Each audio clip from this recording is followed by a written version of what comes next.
శ్రీ సత్యసాయి జిల్లా మడకశిరలో రోడ్డు రవాణా క్రీడా శాఖ మంత్రి రాంప్రసాద్ రెడ్డి పర్యటించి పలు అభివృద్ధి కార్యక్రమాలు ప్రారంభించారు. ఆర్టీసీ డిపోను అభివృద్ధి చేస్తామని హామీ ఇచ్చారు. పట్టణంలో నూతనంగా నిర్మించిన ఇండోర్ స్టేడియాన్ని మంత్రి చేతుల మీదుగా ప్రారంభోత్సవం చేశారు. ఇండోర్ స్టేడియంలో ఎమ్మెల్యే ఎంఎస్ రాజుతో కలిసి బ్యాడ్మింటన్, క్యారం బోర్డు ఆడారు. అనంతరం నూతన ఆర్టీసీ సర్వీసులను ప్రారంభించి బస్సులో ప్రయాణించారు. మడకశిర డిపోను ఆధునీకరించి నూతన నిర్మాణాలు చేపట్టి డిపోకు మరిన్ని కొత్త బస్సులు కేటాయిస్తామని ఆయన తెలిపారు.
మీరు ఇవ్వండి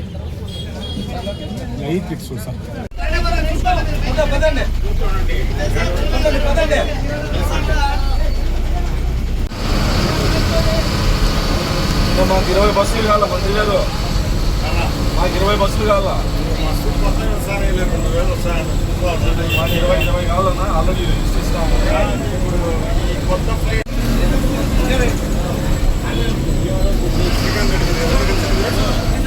సరే ఇంకోసారి టికెట్ తీసుకోవాలి మంత్రి గారు.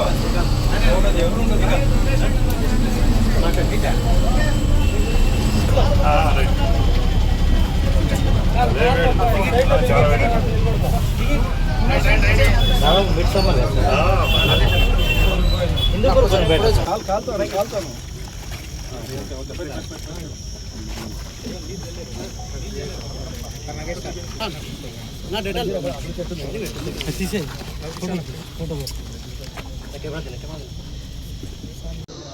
ఒకప్పుడు మన సౌత్ ఏషియాలోనే, భారతదేశంలో కాదు సౌత్ ఏషియాలోనే ఉమ్మడి రాష్ట్రంగా ఉన్న ఏపీఎస్ఆర్టీసీ అనేది ఒక వెలుగు వెలిగింది. అలాంటి రాష్ట్ర విభజన తర్వాత తెలంగాణ, ఆంధ్రప్రదేశ్ ఏర్పాటైన తర్వాత గత 5 సంవత్సరాల్లో ఏ విధమైన అభివృద్ధికి నోచుకోకపోగా ఆర్టీసీ మసకబారిపోతుంటే ఇప్పుడు మరొక అవకాశం ప్రజలు ఇచ్చారు కాబట్టి తప్పకుండా వచ్చే 4 సంవత్సరాల్లో ఆర్టీసీని గాడిలో పెట్టడానికి ప్రభుత్వం చర్యలు తీసుకుంటుంది.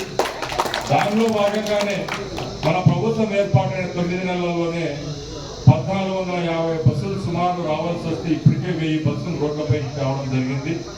దానిలో భాగంగానే ఇప్పుడు అధికారులు చెప్పినట్టు 150 డిపోలు ఉంటే ఒక డిపోకు 15-16 బస్సుల నుంచి 20 బస్సుల వరకు ఇవ్వడం జరిగింది.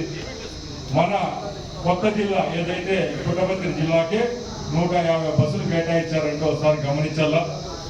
రేపు వచ్చే 1-1.5 సంవత్సరంలోనే చంద్రబాబు నాయుడు గారు ఏ రాష్ట్రంలో లేని విధంగా ఎలక్ట్రిసిటీతో నడిచే 2000 బస్సులను రాష్ట్రంలో తీసుకొని రావాలని ఒక మంచి నిర్ణయాన్ని తీసుకుంటున్నారు. అలాంటి నిర్ణయాల వల్ల ఎవరైతే ఉద్యోగస్తులు ఉంటారో ఆ కుటుంబాలకు కూడా మేలు జరుగుతుందని చాలా ఆశ ఉంది. రేపు డిపోలకు బస్సులు వస్తే అక్కడ పనిచేసేదానికి సిబ్బంది వస్తారు. ఆ సిబ్బంది వల్ల ఉపాధి అవకాశాలు కలుగుతాయి. కాబట్టి ఏ ఒక మంచి చర్య తీసుకున్నా ఆ చర్య వల్ల ఒక 10 మంచి పనులు జరుగుతాయి. కాబట్టి తప్పకుండా ఏపీఎస్ఆర్టీసీకి ప్రయాణికుడు అలాగే కార్మికుడు 2 కన్నులు లాంటి వాళ్ళు. కార్మికుడు సంతోషంగా ఉంటేనే ప్రయాణికుని గమ్యస్థానంలో చేరుస్తారు. ఇప్పుడు ఒక డ్రైవర్ అని ఉంటాడు, ఆయనకు సమస్యలు లేకుండా ప్రభుత్వం సకాలంలో జీతం ఇచ్చి ఆయనకు వృత్తి ఇస్తేనే రేపు బస్సును కూడా ఒక మారుమూల గ్రామానికి చేర్చేదానికి సంతోషంగా ఆయన తీసుకొని పోతాడు. కాబట్టి ఇక్కడ ఉన్న కార్మిక సోదరులందరికీ ఒక మంత్రిగా కాదు మీతో వ్యక్తిగా నేను చెప్తున్నా, తప్పకుండా ఏపీఎస్ఆర్టీసీని రక్షించుకుంటాం, మన సంస్థను కాపాడుకుంటాం. ఇలా నిర్వీర్యమైన ఇలా మొండిగోడలతో ఉన్న డిపోలను కూడా అతి త్వరలోనే మంచి డెవలప్మెంట్ చేసి ఇక్కడ రాష్ట్రంలో ఏ డిపోలు అయితే ఉన్నాయో అన్ని డిపోల్లో మంచి కార్యక్రమాలు చేపట్టి అభివృద్ధి పదంలో నడిపించేదానికి చర్యలు తీసుకుంటాం. ఇంకా ఇక్కడ విషయానికి వస్తే గౌరవ శాసన